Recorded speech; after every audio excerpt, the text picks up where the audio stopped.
Na semana que os leitos para a Covid-19 da segunda maior cidade do estado superlotaram, a Universidade Federal do Tocantins divulgou na última quinta-feira uma pesquisa feita em parceria com a Universidade de Brasília e com a Prefeitura de Araguaína. Na pesquisa, 536 pessoas realizaram o teste para a Covid-19. Com os dados dos exames, os profissionais da Universidade Federal do Tocantins realizaram uma pesquisa avançada. Os testes positivos com alta qualidade foram encaminhados para a Universidade de Brasília. Com o estudo para medir o nível de infecção entre os moradores, foi possível identificar 6 sequências genéticas, 2 da linhagem P1, que surgiu no Amazonas e está circulando em todas as regiões brasileiras. Uma delas está ligada à variante da África do Sul, 2 que surgiram no Reino Unido e outra de uma sequência identificada no Rio Grande do Sul. Segundo o virologista e professor na UFT, Fabrício Souza Campos, estudos preliminares demonstram que a variante P1, que surgiu em Manaus, apresenta maior capacidade de transmissão, o que reforça ainda mais a necessidade dos cuidados da população. É importante destacar que essa é a primeira vez que se identifica a variante circulando em moradores do estado. Em fevereiro, o secretário de Saúde do Tocantins confirmou que o estado havia identificado a presença dessa mesma mutação, porém, em um paciente de Manaus que havia se internado na rede particular de Palmas. Olá, primeiro é importante diferenciarmos a definição de variante e linhagem. Uma variante de um vírus é um isolado cuja sequência do genoma difere daquela de um vírus de referência. Nenhuma inferência foi feita sobre se a mudança na sequência do genoma causa alguma mudança no fenótipo do vírus, ou seja, na sua capacidade de transmissão ou infecção.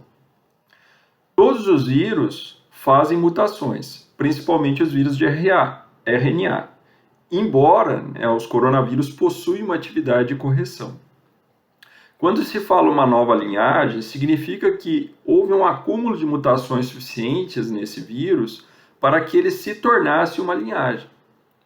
Assim, a caracterização genômica dessas variantes de SARS-CoV-2 permite compreender o tipo de vírus que está circulando em determinada região.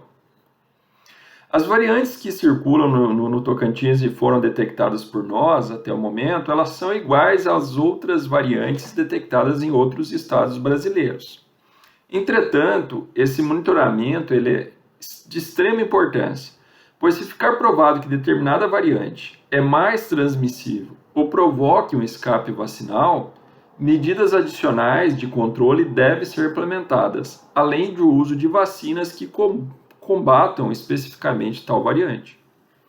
Estudos preliminares demonstram que a variante P1, aquela que surgiu em Manaus, apresenta maior capacidade de transmissão.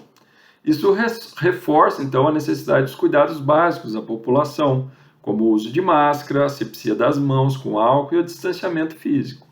Além disso, como a vacinação está atrasada no Brasil, devemos evitar a circulação do vírus com essas medidas chamadas de não farmacológicas, pois o país está se tornando um viveiro de variantes, que pode ocasionar um escape vacinal, tornando as vacinas atuais ineficazes.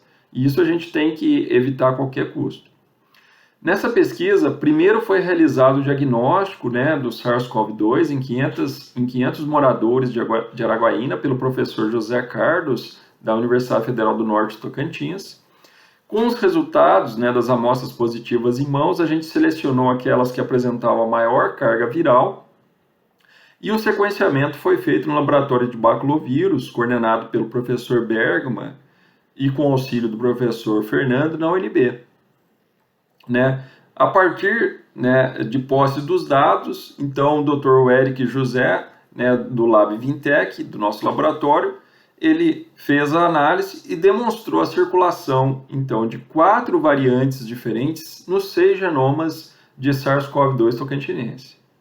Assim, fica claro a necessidade de somarmos esforços entre as universidades, LACEN e a Secretaria de Saúde, para para monitorar a circulação dessas variantes no estado do Tocantins.